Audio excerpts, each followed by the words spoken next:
High, এক cup গরম coffee আর বৃষ্টি ভেজা সকালে এক জানলা ভর্তি বুকিংমিলিয়ার সাথে very good morning and welcome to tiny blog from my corner of the world. যেহেতু আজকে হেকটিক ডে, তাই চট করে আগে বিছানাটা গুছিয়ে নিয়েছিলাম। তারপর ওই এক কাপ কফির সাথে আমি বসে গেছিলাম এদেরকে ক্লাস করাতে।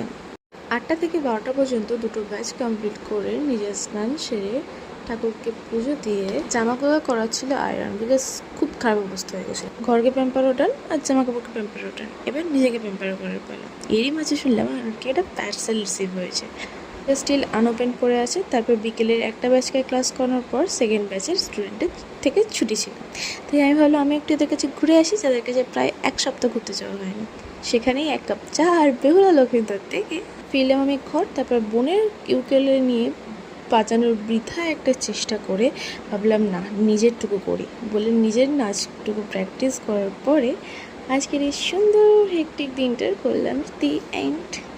ও হ্যাঁ, এরই মাঝে নিজের হাতে আমি লাগিয়ে বসেছিলাম, তো সেই ব্যথাটাও তো সহ্য করতে হবে। চল টাটা।